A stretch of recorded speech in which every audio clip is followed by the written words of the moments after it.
Assalamualaikum semua, bersama kami dalam Apa Khabar Malaysia. Seperti biasa, kami bersiaran secara langsung dari Wisma Bernama selama 1 jam. Saya Pasha bersama teman pengacara saya hari ini. Dan saya Izzy Yusof akan menemani anda dari 9 hingga ke 10. Sebenarnya dah lama tak kerja, jadi macam pingtong sekejap sebab seminggu off session. Dan kita sekarang dalam musim stroke haba kan, dalam cuaca yang agak panas dan sebagainya. So, kesihatan tu sangat-sangatlah penting. Dan ni tak sihat sangatlah ni. Sihat. Bukan tak sihat. Dia kena depan kamera tak boleh tunjuk. Dia gitu aja.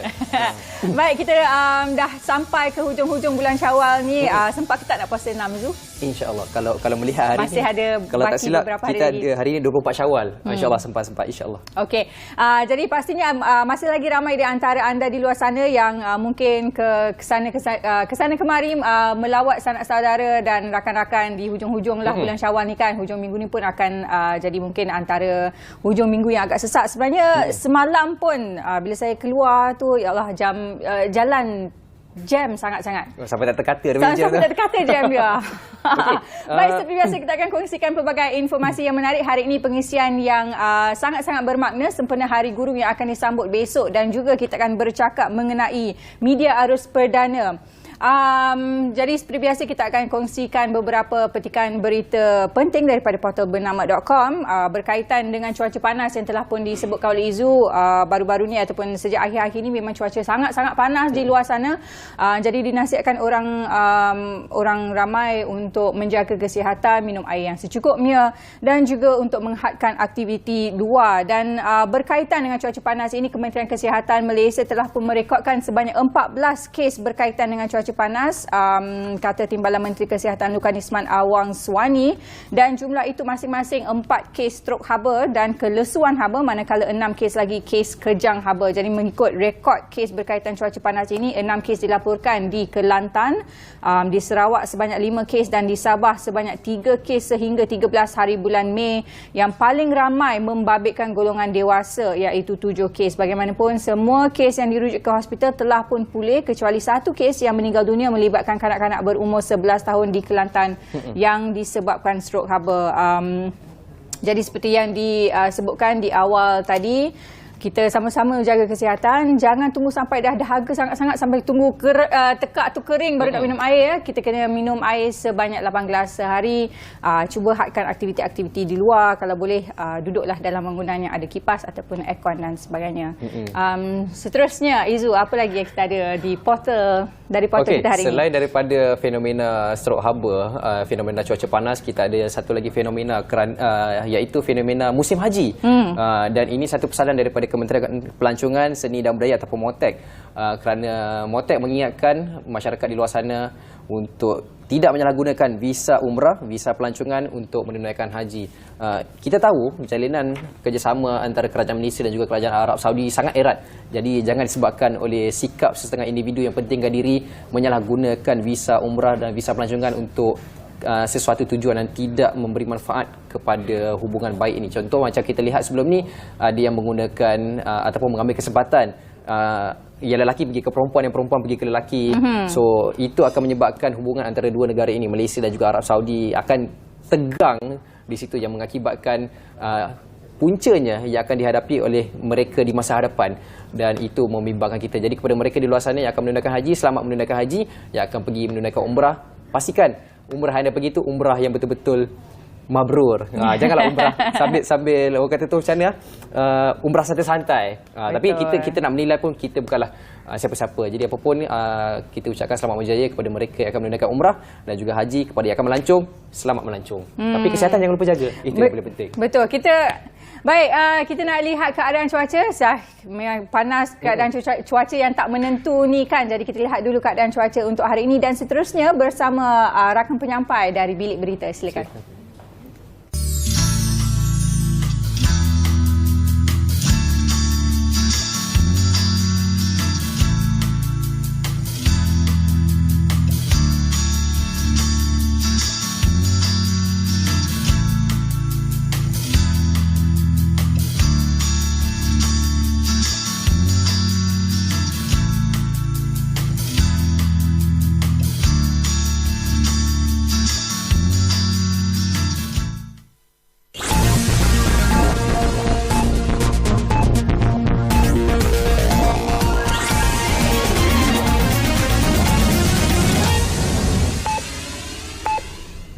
Assalamualaikum dan salam Malaysia Madani, bersama saya Nurul Nadia Muhammad Kamaruzaman.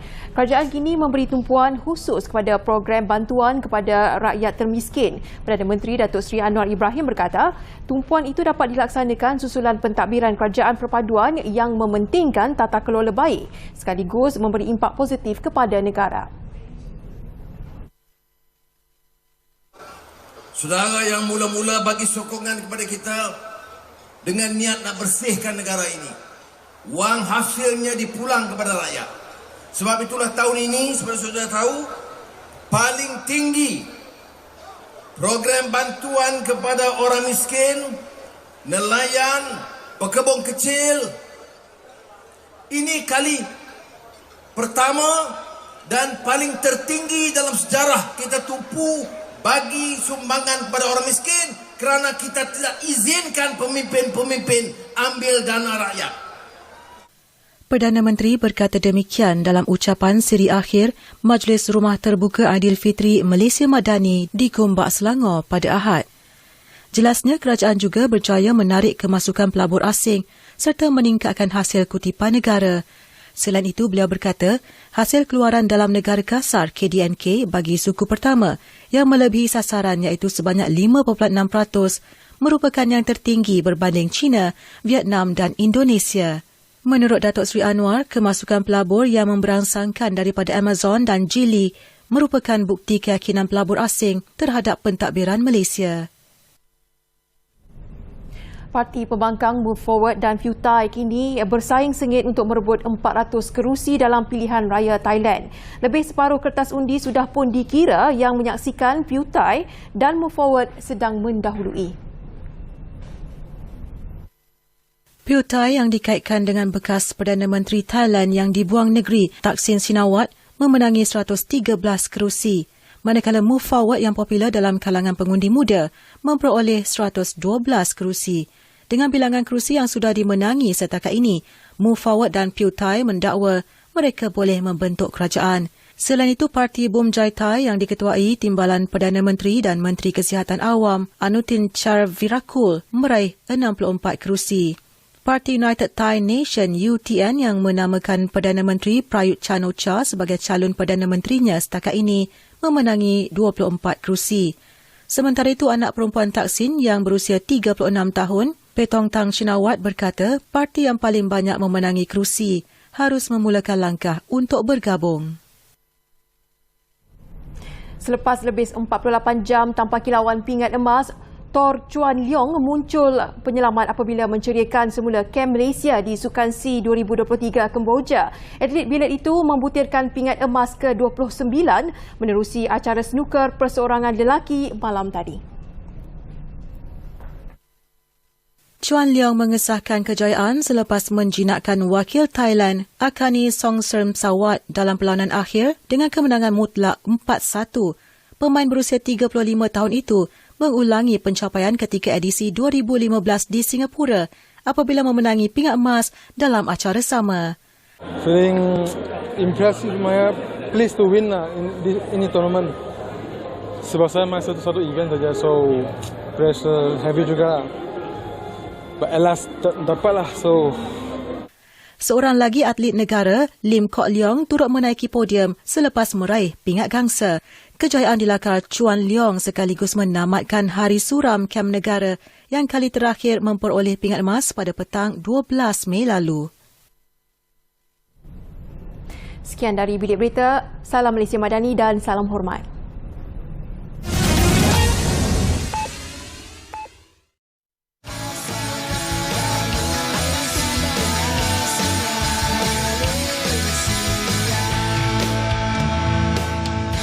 Baik, bertemu kembali dalam Apa Khabar Malaysia mengangkat tema Guru Insani Pemangkin Generasi Madani, di mana pada esok 16 Mei 2023 kita akan menyambut satu hari yang cukup istimewa buat golongan pendidik, terutamanya golongan pendidik di sekolah, iaitu Hari Guru 2023. Dan pada hari ini kita nak bercakap topiknya iaitu Guru Insani Pemangkin Generasi Madani, bercakap soal sumbangan dan juga cabaran menjadi seorang guru ni. Kita tahu dekat sekolah banyak lagi cabaran. But kalau kita tengok dekat media sosial pun banyak cabaran-cabarannya. Dan pada hari ini kita membawakan kepada anda orangnya sendiri untuk menceritakan kepada kita topiknya pada hari ini. Dan tetamu kita pada hari ini iaitu merupakan pengetua Sekolah Menengah Pendidikan Khas Vocational Kuantan, iaitu Cikgu Najib Muhammad. Apa khabar Cikgu Najib? Alhamdulillah. Terima kasih atas jemputan. Sama-sama. Okey, Cikgu, di awal perbincangan kita ni mengangkat tema Guru Insani Pembangkit Generasi Madani sebagai seorang pendidik yang Cikgu melalui pelbagai transisi. Apa yang Cikgu dapat lihat cabaran menjadi seorang pendidik pada masa kini? Okay. Alhamdulillah dan terima kasih Izu dan Fasha. Jadi sebagai seorang pendidik lah, saya ni baru jadi pendidik, baru 24 tahun. Oh, baru. Baru 24 tahun sebagai pendidik. Dan kita melihat bahawa pendidikan ini sentiasa dinamik.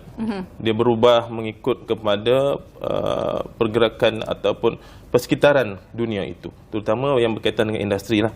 So dalam konteks cabaran itu, saya melihat kalau kami, sebab saya bertugas di Sekolah Menengah Pendidikan Khas Vocational Kuantan yang menguruskan murid-murid berkeperluan khas, MBPK lah kita panggil ya, yang ada kata-kata kalau di luar tu dikenal sebagai yang ada pemegang kad OKU.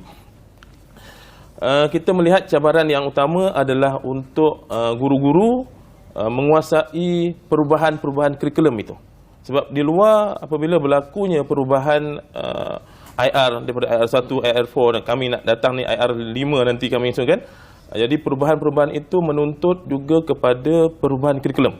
Jadi bila kurikulum berubah, cikgu juga perlu menguasai kurikulum yang berubah itu. Ya, jadi itu antara cabaran-cabaran besar sebab kurikulum itu dia bukan sekadar memahami apa yang terkandung dalam modul itu, tetapi bagaimana dia nak deliver, bagaimana dia nak menyampaikan kepada murid. Jadi dia perlu menguasai perubahan-perubahan itulah, penguasaan kurikulum itu.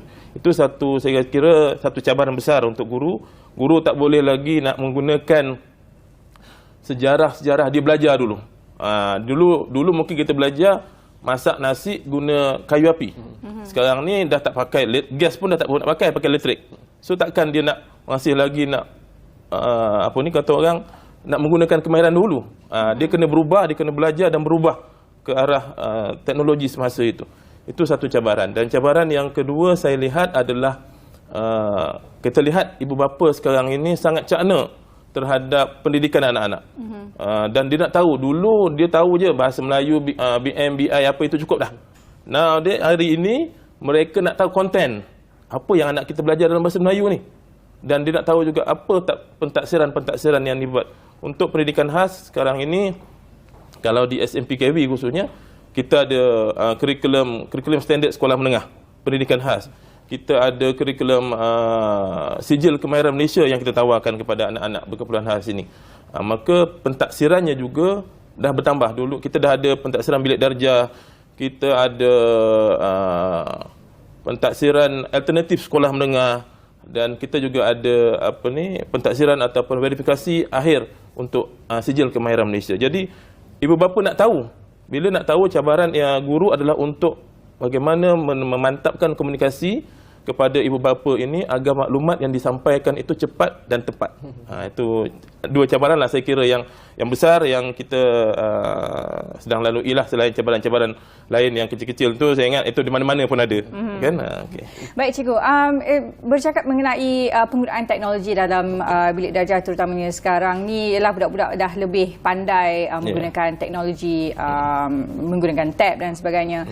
Mungkin cikgu boleh jelaskan sedikit mungkin apakah antara pendekatan yang boleh dilakukan oleh guru-guru untuk zaman sekarang ni untuk menarik lebih lagi minat para pelajar untuk mereka lebih fokus dalam pembelajaran. Sebab sekarang ni kalilah kita kalau dulu kita ada buku teks saja kan, setakat ada buku teks, kita guna projektor dan sebagainya. Tapi penggunaan teknologi itu sendiri dalam bilik darjah dan terutama sekali dalam konteks pembelajaran khas itu sendiri. Okey. Dalam kita semua tahulah kalau guru-guru pendidikan khas ni, kita sedar satu cabaran kita adalah fokus. Kalau murid-murid pendidikan khas ni fokus lah. Fokus dia sekejap je. Betul dia nak lagi. Bagaimana peranan guru, kreativiti guru menuntut dengan dia menuntut idea baru untuk menarik minat pelajar. Teknologi ni saya akui sangat penting, sangat berkesan untuk membantu guru. Dan kalau kita nak menarik minat, kita akan gunakan pendekatan fakta tu memang tak boleh lagi lah. Kita ajar kat pemain hitam. Kemudian kita bagi tahu kemahiran hands on. Dia kena buat. Dan juga teknologi yang ada, contohnya lah telefon bimbit, ya. Dia boleh menyokong kepada menarik minat, sebab kita tahu peranti ni, telefon bimbit ni bukan kata murid sekolah, anak-anak kita yang dah boleh pegang handphone tu pun kalau boleh tak lepas. Jadi itu antara kata orang keperluan dan sokongan yang perlu, dan dari segi kata orang, dari segi untuk murid-murid pendidikan khas ini kita lebihkan pada hands on. Contoh kalau di sekolah sebab itu kerajaan memberi ruang ataupun mewujudkan sekolah menengah pendidikan khas vocational, supaya anak-anak ini bukan hanya belajar berkaitan dengan ilmu dalam bentuk fakta, tetapi dia hands on. Dia buat apa, dan bila dia buat, insya-Allah dia akan dapat kata orang merakam, mengingat fakta-fakta itu. Saya bagi contoh lah, saya mengajar matematik, ya, dan tajuk perimeter. Perimeter ni kita mengukur keliling. Kita ajar kat pemain hitam tu, okey, dia punya gambaran dia dan sebagainya. Kemudian kita ambil pita ukur, kita ajak dia keluar, dia ukur. Kita ambil satu ruang, okey, you ukur. Dia minat. Dan saya cuba tambah satu lagi kaedah, guna handphone kan kita boleh ukur. Kita boleh mengukur sesuatu jarak itu menggunakan telefon bimbit. Oh, dia yang telefon bimbit tu yang dia excited. Yang dua tu dia macam okeylah, bolehlah buat, tapi saya tengok okey. Ini satu kata orang gabung jalin yang sangat baik untuk kita bantu murid-murid keperluan khas ini untuk belajar, fokus dalam pelajaran insya-Allah. Dalam kita bergerak seiring dengan peredaran zaman dalam menuju kepada 5G dan sebagainya, penggunaan teknologi kita tak boleh sisihkan. Dalam masa sama juga penggunaan media sosial juga menjadi salah satu inisiatif untuk menarik minat pelajar, meminati subjek yang diajar tu. Jadi pandangan cikgu sendiri kita pecah kepada dua. Satu, penggunaan media sosial itu sendiri, adakah ia mampu menarik minat pelajar, tapi dalam masa sama seolah-olah macam membebankan kerja cikgu pula. Dalam sudut yang kedua pula, tak ke penggunaan media sosial di sekolah memperlihatkan bahawa penggunaan handphone di sekolah adalah dibenarkan, sebab kita nak mengajar murid-murid, penggunaan handphone kalau boleh kurangkan, kalau dulu tak boleh, tapi sekarang kita tak boleh nak elakkan benda tu. Jadi macam mana kita nak bermain dengan dua perkara ini? Okey. Yang pertamanya, kalau kita dapat lihat, media sosial ni memang suka tak suka kita kena terima kewujudannya. Kewujudannya sama ada dalam komuniti, di sekolah, sebab anak-anak kita memang itulah. Kita kira dunia dia sekarang itu. Jadi memang media sosial ini sedikit sebanyak menjadi orang penarik kepada bagaimana kita nak menambahkan ataupun nak mencari ilmu baru. Cuma bimbingan yang benar, yang betul perlu kita buat kepada murid, apa yang boleh dicari, apa yang tak boleh dicari, dan apa yang tak perlu pun nak cari. Itu yang kita perlu beri penekanan lah. Sebab mereka dah lahir kalau kata orang dulu, orang kawan-kawan saya kata lahir dengan handphone. Dia lahir dengan handphone sekali, bukan dia lahir handphone tu kemudian. Jadi maknanya dunia dia begitu. Jadi, dan dari segi di peringkat sekolah pun, kerajaan pun dah menyediakan kemudahan-kemudahan banyak. Dia media sosial ni bukan kita boleh akses melalui telefon saja, ya. Makmal komputer, tablet-tablet yang dibekalkan dengan di pusat-pusat sumber, itu antara platform-platform atau kemudahan-kemudahan yang kerajaan dah sedia. Cuma kita kena kawal penggunaannya dan kita kena guide, terutama untuk anak-anak pendidikan khas inilah. Dia kena beritahu ni saja yang boleh diakses, okey. Yang ini tak boleh, yang ini tak perlu langsung. Jadi perkara-perkara itu akan sebenarnya dia kalau nak kata membebankan cikgu pun memang kadang-kadang cari maklumat pun menggunakan handphone, menggunakan makmal komputer dan tablet di pusat sumber. Jadi benda tu dah wujud. Cuma bagaimana kita nak mengawal supaya matlamat sebenar kewujudan akses itu, pengujian teknologi itu memberi manfaat yang maksimal lah kepada pendidikan khususnya. Cikgu, kita bercakap tentang media sosial ni, sekarang ni ramai kita tengok antara cikgu-cikgu yang merakam pelbagai momen-momen dalam bilik darjah itu sendiri, mungkin dalam interaksi mereka bersama dengan pelajar dan sebagainya. Dan mungkin untuk kita juga di luar sana yang yelah, kalau ibu bapa kita tak boleh nak duduk dalam kelas bilik darjah tu kan. Jadi antara penggunaan media sosial ni menjadi orang kata antara tingkap untuk kita mendapat satu view of inside the classroom. Jadi untuk cikgu sendiri mungkin ada antara momen-momen yang manis ataupun yang paling diingati oleh cikgu sendiri sepanjang pengalaman cikgu sebagai seorang guru. Itu saya kata tadi, saya ni baru 24 tahun. Jadi cikgu baru je. Baru lagi. Baru lagi, insya-Allah kalau ada rezeki 12 tahun lagi lah untuk bersara wajib kan. Jadi pengalaman tu banyak, tapi antara yang saya tak boleh lupa adalah ketika saya menguruskan murid saya. Murid ni kurang upaya, tidak upayaan penglihatan, tak nampak. Terpilih mewakili negara ke Korea dalam acara olahraga. Bayangkan orang buta nak berlari, orang buta nak lompat jauh. Momen itu kenapa saya ingat, sebab kita uruskan dia ketika itu cuti sekolah. Kita uruskan dia, saya duduk di Kuantan, budak tu, murid tu duduk di Negeri Sembilan. So kita ambil van, kita ambil dia kat kampung, kita nak yakinkan ibu bapa dia nak bawa anak pergi Korea ni. Nak lepaskan pergi Korea. Lepas tu kita uruskan pasportnya. Cuma yang saya terkilap sedih pula rasa. Akhirnya ialah saya terpaksa tipu dia. Dia tanya saya, cikgu pergi bila? Saya tahu saya takkan pergi. Sebab saya bukan bila pergi luar negara ni dia adalah teknikal yang melayakkan kita pergi. Saya terpaksa tipu dia, saya kata cikgu pergi kemudian. Pergi dulu, perform dulu, nanti dah menang, tunjuk ke cikgu, pingat je.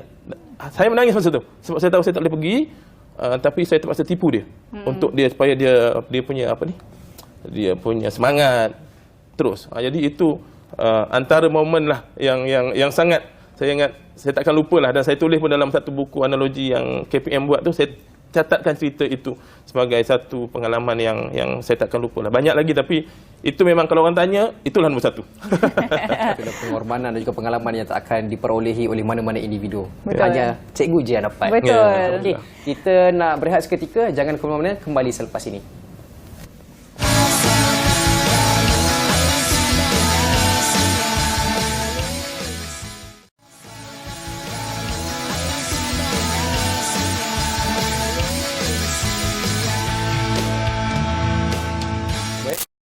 Masih lagi bercakap soal guru insani pemangkin generasi Madani. Satu tema yang diangkat untuk sambutan Hari Guru pada 16 Mei 2023, iaitu esok. Baik, masih lagi bersama dengan Cikgu Najib. Tadi kita dah dengar luahan cikgu mengenai pengalaman paling manis sepanjang bergelar guru baru 24 tahun. Sebanyak saya lebih kurang. Okey, macam cikgu sendirilah melihat kepada sistem pendidikan sendiri, terutamanya pendidikan khas vocational. Satu cabang yang cukup mencabar kerana mendidik mereka yang berkeperluan khas ni, tambah pula dalam pendidikan vocational. Jadi pandangan cikgu melihat kepada sistem vocational pendidikan khas sebelum, semasa dan selepas pandemik, apa yang cikgu dapat lihat boleh kita adaptasi dengan perubahan peredaran zaman ni untuk kita tambah baik di masa depan? Kalau kita melihat sebelum dan selepas itu, sebelum dan selepas dia tak banyak beza, sebab dia masih lagi bersemuka kata orang ya. Tetapi cabaran besar semasa pandemik, bila PDPR diperkenalkan untuk sebagai alternatif ataupun sebagai satu usaha untuk memastikan pendidikan dapat dilaksanakan secara berterusan. Ya, sebab saya kira ketika itu kita tidak bersedia. Guru tidak bersedia, murid tidak bersedia untuk situasi pertama tu. Ya. Sebab budak balik kampung, berada bertebaran di lokasi masing-masing. Cikgu mungkin ada kemudahan sedikit untuk akses. So masa itu kita nak contact parent ataupun nak bercakap dengan murid hanya melalui dalam talian, dalam talian ataupun telefon dan sebagainya. Dan ada murid-murid kita ni yang memang handphone pun tak ada. Macam mana kita nak berhubung? Itu antara cabaran-cabaran besar lah. Walau bagaimanapun saya melihat situasi itu memberi satu ruang dan peluang kepada cikgu untuk mencipta ataupun menghasilkan kreativiti dan inovasi lah. Macam mana kita nak buat nak memastikan anak-anak kita ni terus belajar. Jadi mereka cuba menguasai aplikasi media dalam talian ini yang selama ni sebenarnya dah wujud pun, tapi sebab tak ada keperluan. Jadi bila situasi itu, dan masa yang sama kita kena berhubung dengan parent, sebab kita nak minta parent bantu kita macam mana anak-anak kita ni nak on aplikasi dalam talian itu.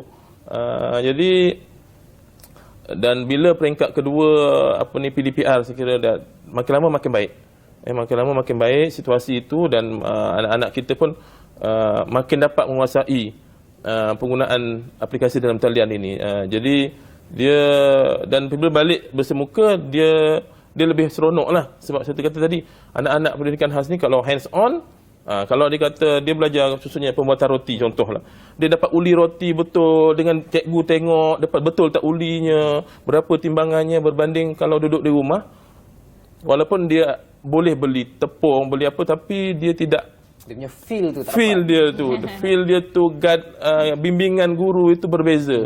Dalam ayah pun bukan semua orang ada kepakaran nak ni. Walaupun kita nampak, saya lihat walaupun nampak sekadar menghasilkan roti, tetapi dia punya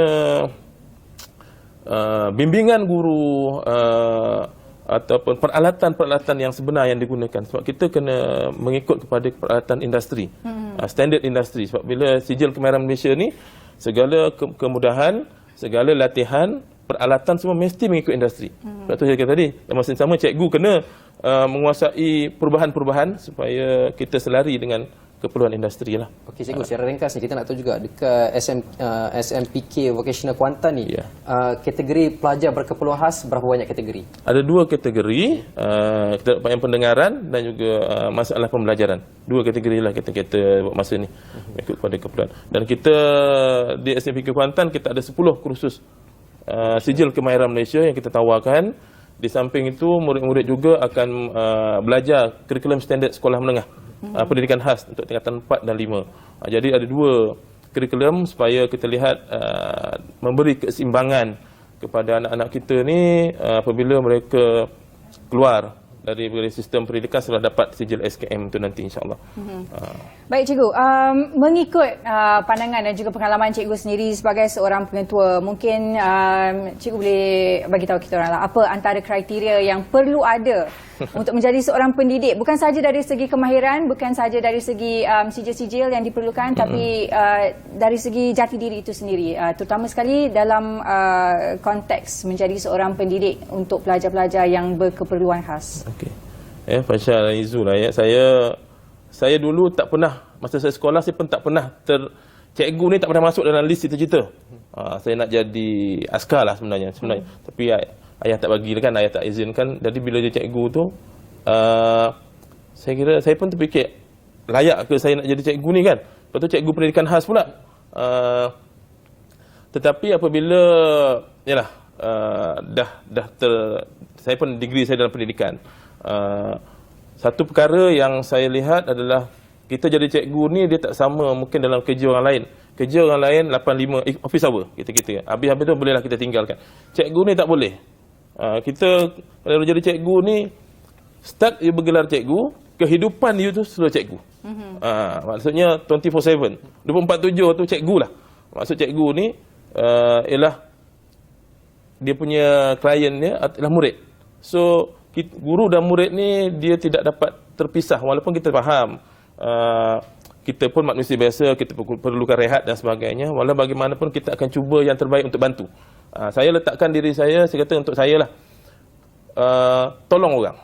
Jadi cikgu ni hidup dia tolong orang, terutama murid kita lah. So kita tolonglah setakat mana kemampuan kita, selain daripada yang waktu di sekolah itu, di luar setakat mana yang kita mampu. Dan insyaAllah saya yakin dan percaya pertolongan yang kita berikan itu ada balasan yang terbaik. Dan satu lagi saya ingat juga pesan ketua-ketua saya waktu saya posting 24 tahun dululah, ya. Dia kata jadi cikgu ni CIKGU, perkataan CIKGU tu ada maksud celik intelek kerana guru unggul. Jadi itu saya pegang, maksudnya apa yang jadi pada anak kita itu cerminan kepada tugasan kita. Kalau dia berjaya, dia menjadi seseorang yang berakhlak mulia, berilmu, datangnya daripada cikgu. Dan kita tak nafikan juga peranan ibu bapa, tetapi maksudnya kalau konteks guru itulah kejayaan ataupun pencapaian. Kejayaan ni bukanlah mesti dia 5A, 10A, tidak.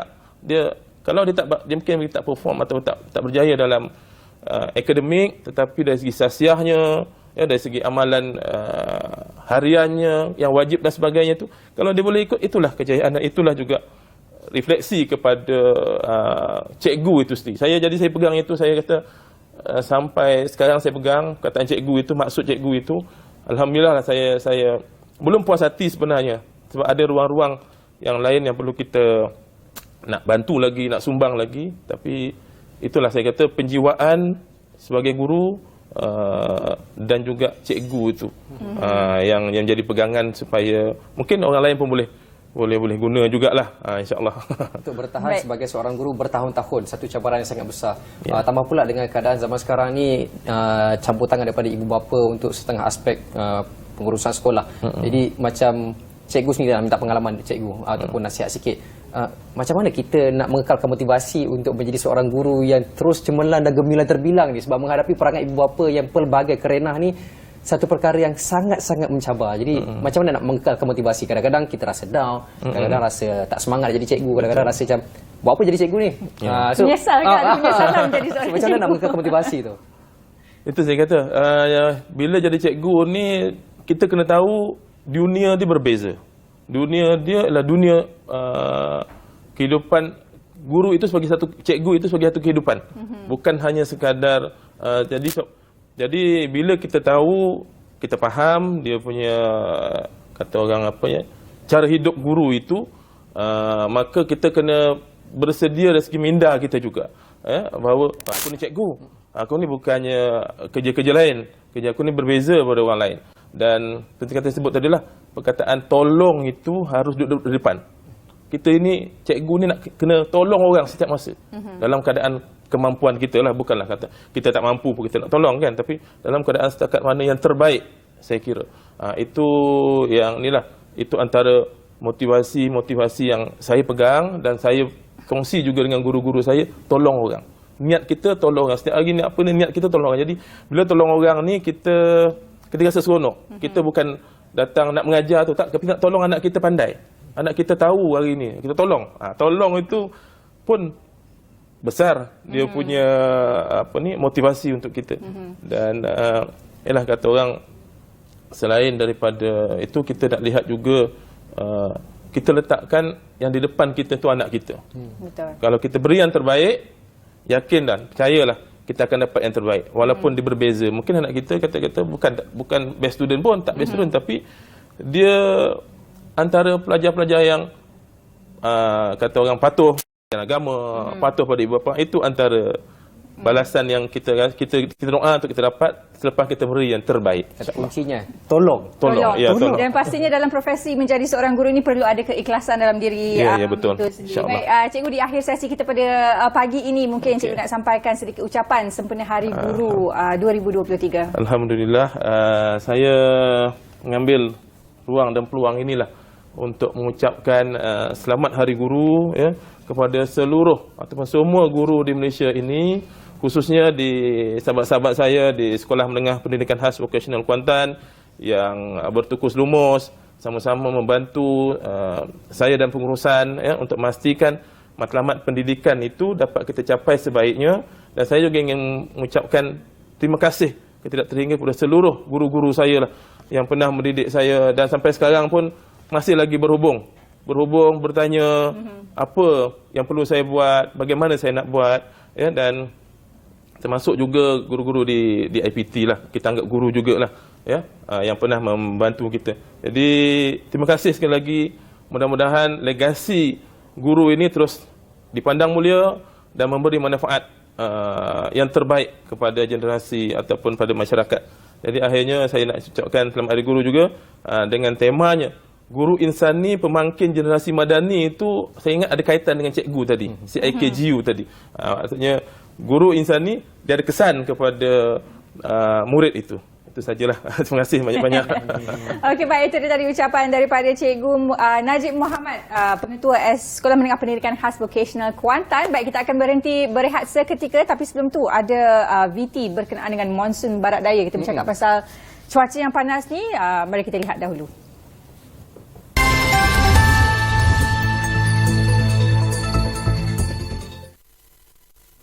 Ya, cuaca panas dan lembap dijangka berterusan pada separuh pertama Mei dan hujan serta gurun diramal pada sebelah petang pada kebanyakan hari di Singapura.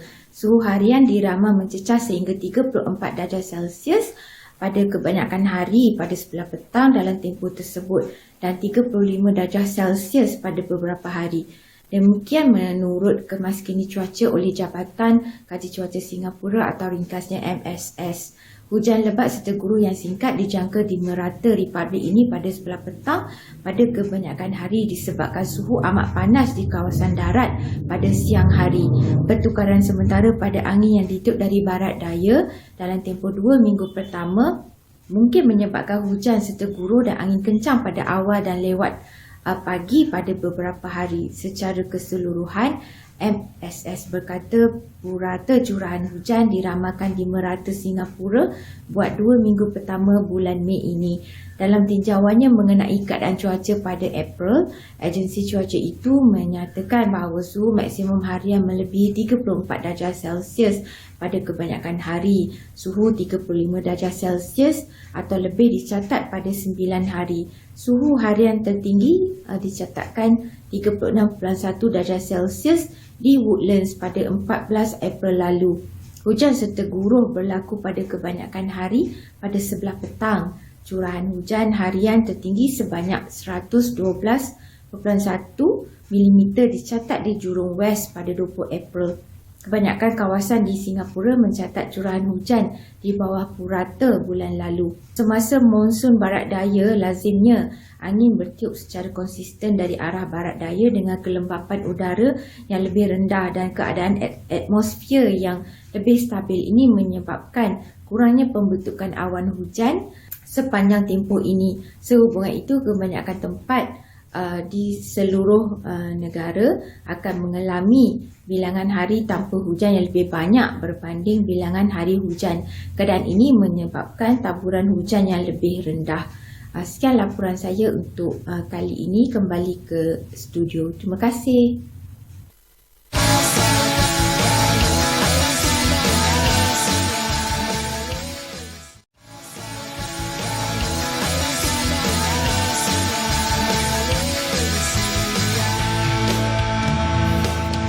Masih lagi bersama kami dalam Apa Khabar Malaysia. Terima kasih kerana masih setia bersama saya dan juga Izul. Jadi bersempena dengan sambutan Hari Wartawan Nasional yang akan disambut 27 hingga 29 Mei pada minggu hadapan. Hari ini kita akan bercakap tajuk Media Arus Perdana Cerminan Negara, dan bersama kami pada hari ini pensyarah kanan Program Komunikasi Fakulti Kepimpinan dan Pengurusan Universiti Sains Islam Malaysia, Dr. Sofia Hayati Yusof. Assalamualaikum. Terima kasih kerana bersama kami pada pagi ini. Waalaikumsalam. Baik, kita nak bercakap berkenaan media arus perdana ni. Jadi kita tahu media arus perdana ni ataupun mainstream media ni adalah seperti TV, surat khabar dan sebagainya. Jadi seperti yang disebutkan tadi, tak lama lagi kita akan sambut Hari Wartawan Nasional ataupun pendeknya HAWANA. Jadi pada pendapat doktor, sejauh manakah media arus perdana ni memainkan peranan dalam menyampaikan informasi yang tepat kepada orang ramai di luar sana? Baik, terima kasih kepada Bernama TV. Okey, Hari Wartawan Nasional kalau untuk tahun ini, kalau saya tak silap, akan diadakan pada 27 hingga 29 Mei. Ya, okey. Sebenarnya Hari Wartawan Nasional ini memberi satu pengiktirafan dan juga anugerah tertinggi buat pengamal media di Malaysia. Jadi tahniah saya ucapkan kepada semua pengamal media di Malaysia kerana ada hari yang mana anda semua diiktiraf.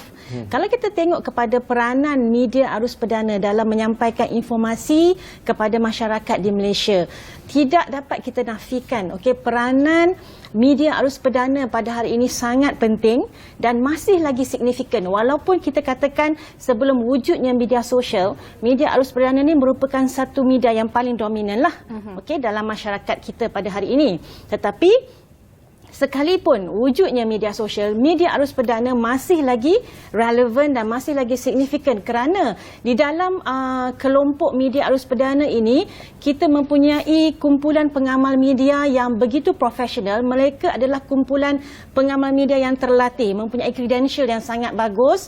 Mereka berlesen, mereka berautoriti. Jadi penyampaian berita yang dihasilkan itu berpandukan kepada sumber yang sahih. Jadi saya merasakan rakyat Malaysia sebagai khalayak untuk media arus perdana harus meletakkan kepercayaan yang tinggi kepada media arus perdana. Kerana media arus perdana menghasilkan berita mengikut lunas undang-undang dan mereka memahami apa itu etika kewartawanan sebagaimana yang digariskan oleh Society of Professional Journalists SPJ. Tapi kita tak boleh lari juga, Doktor, daripada satu artikel yang akan membawa kepada tumbuhnya berita-berita palsu yang dibuat oleh mereka yang tidak bertanggungjawab. Dan kalau melihat kepada situasi begitu, bagaimana pandangan Doktor? Media arus perdana ini memainkan peranan untuk kita mengimbangi fakta yang diberikan, fact check, figure fact check dan sebagainya itu. Okey, kalau kita tengok dalam suasana semasa kita menghadapi pandemik COVID-19 pada tahun 2020-2021, kita lihat bagaimana pertumbuhan media sosial itu sangat padat, sangat impactful kepada masyarakat semasa itu. Tetapi kita tidak dapat menolak kemunculan berita-berita palsu di media sosial pada masa itu. Walau bagaimanapun, apa yang saya perhatikan, di sinilah peranan media arus perdana semasa itu menangkas ataupun kita panggil counter attack kepada semua berita-berita palsu yang telah disebarkan di media sosial.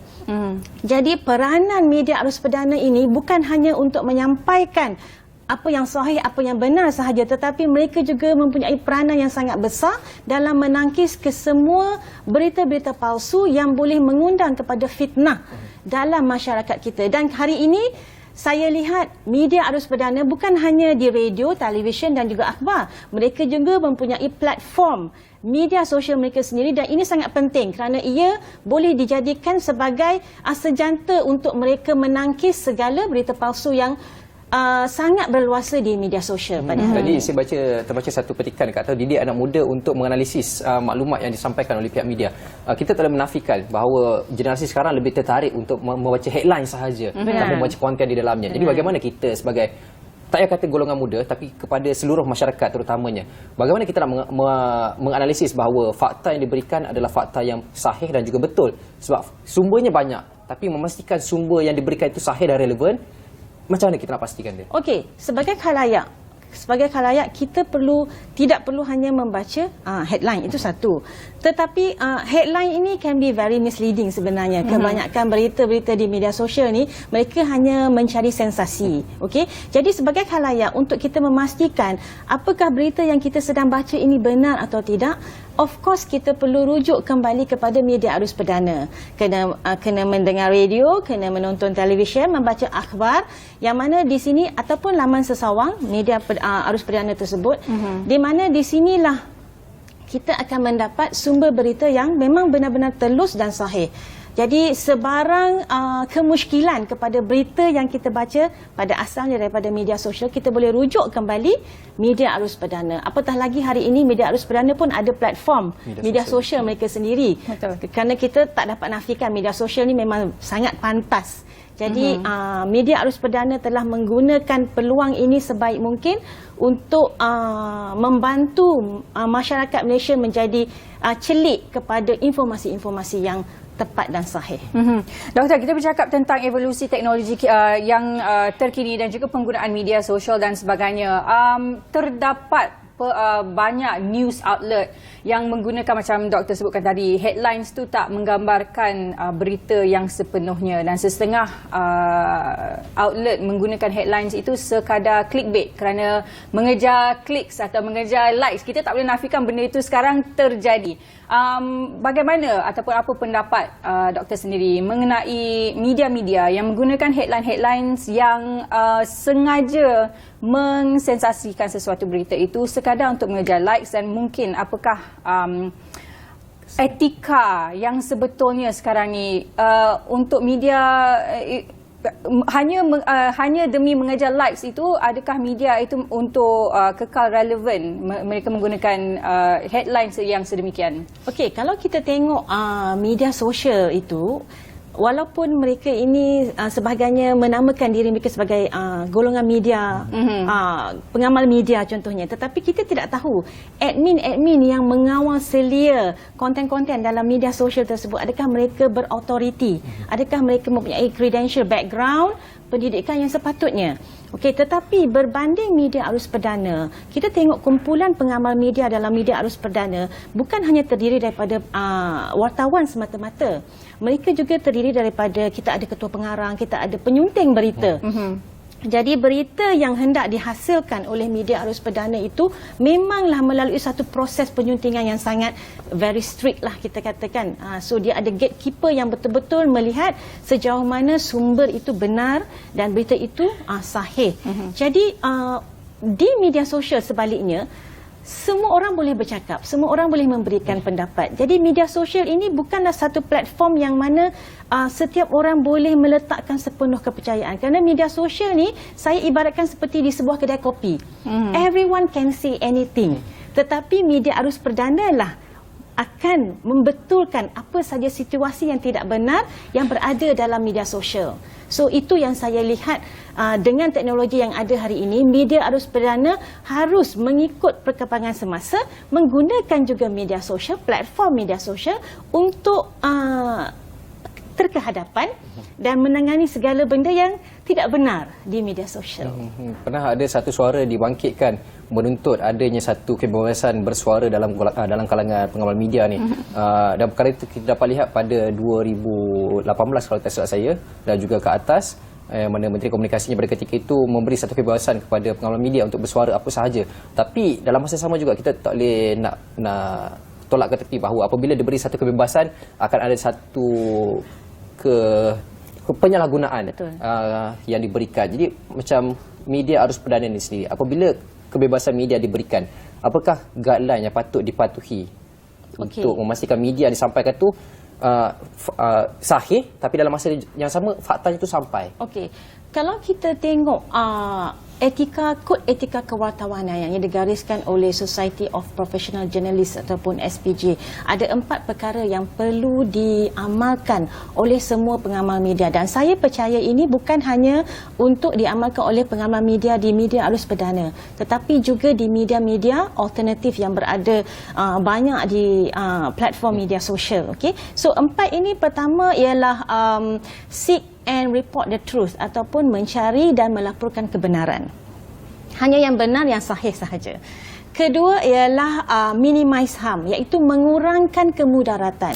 Jadi rasa tanggungjawab itu perlu ada dalam setiap diri pengamal media untuk menyampaikan sesuatu dan memastikan apa yang disampaikan itu tidak memberi kemudaratan kepada orang lain. Dan ketiga, to act independently, maknanya untuk mengelak dari apa sahaja yang dihasilkan, yang disampaikan, perlu make sure ianya boleh mengelak daripada berlaku conflict of interest, tidak memenuhi kehendak someone, tetapi lebih kepada untuk public interest, untuk kepentingan orang awam. Dan yang terakhir sekali ialah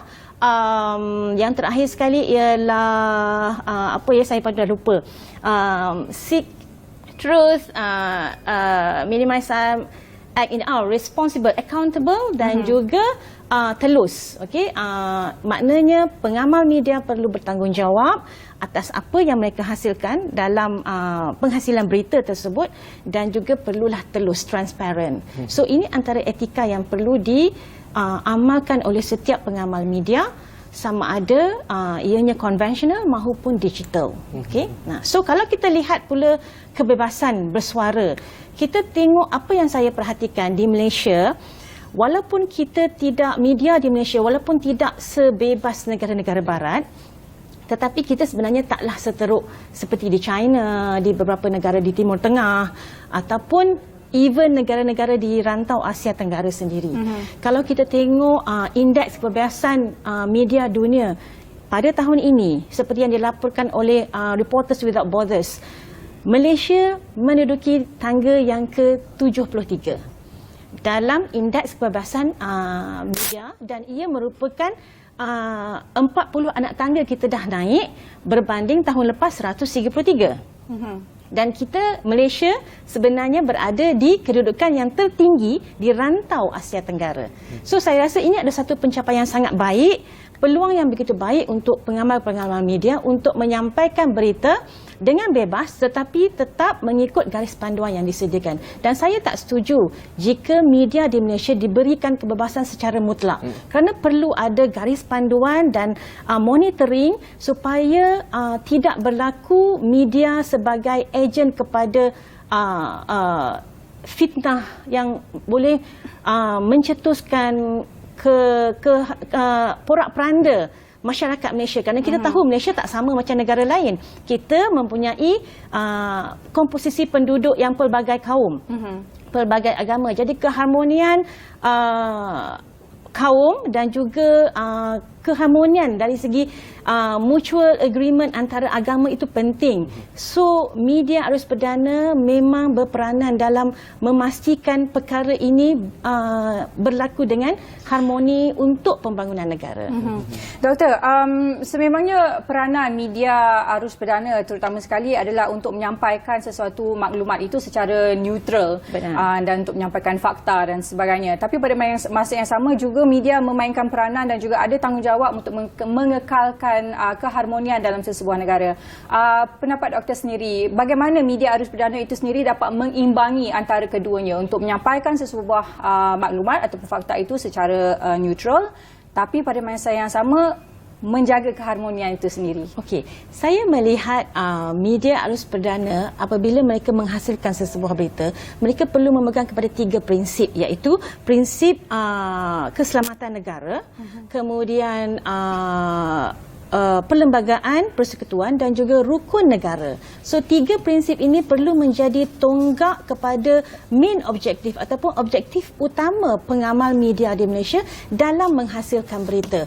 Kerana kita tahu dalam kita menghasilkan berita, kita kena ingat Malaysia mempunyai penduduk yang pelbagai kaum. Selain daripada kita menulis untuk membangunkan Malaysia, tetapi kita juga menulis untuk memastikan kesejahteraan kehidupan rakyat Malaysia. Jadi 3 prinsip ini perlu menjadi tonggak utama untuk memastikan keselamatan negara terjamin. Mereka mesti faham apa yang terkandung di dalam persekutuan dan juga mereka harus tahu apa itu rukun negara. So itu yang saya rasa perlu ada dalam setiap diri pengamal media di Malaysia. Okey, saya rasa itu merupakan satu input yang cukup baik sebagai salah satu persediaan menghadapi pilihan raya negeri yang akan berlangsung dijangka pada hujung bulan 6 dan juga awal bulan 7 nanti. Jadi terima kasih kita ucapkan kepada Dr. Sofia atas perkongsian mengenai topik kita pada hari ini, media arus perdana cerminan negara. Terima kasih Doktor. Cukup baik inputnya pada hari ini dan juga sebagai salah satu sambutan untuk Hawana, Hari Wartawan Nasional untuk kita sambut pada 27 hingga 29 Mei. Betul. Tak Dan lama. bukan itu saja tapi juga merupakan satu pengingatan kepada anda di luar sana untuk tidak menyebarkan apa-apa maklumat sewenang-wenangnya. Peringatan untuk diri sendiri juga. Pastikan yang sahih saja. Baik, setakat ini rancangan Apa Khabar Malaysia buat hari ini. Terima kasih kerana bersama kami. Saya Pasha Rahim. Jaga diri, jaga kesihatan. Jangan lupa minum air. InsyaAllah kita akan berjumpa di masa yang akan datang. Bye-bye.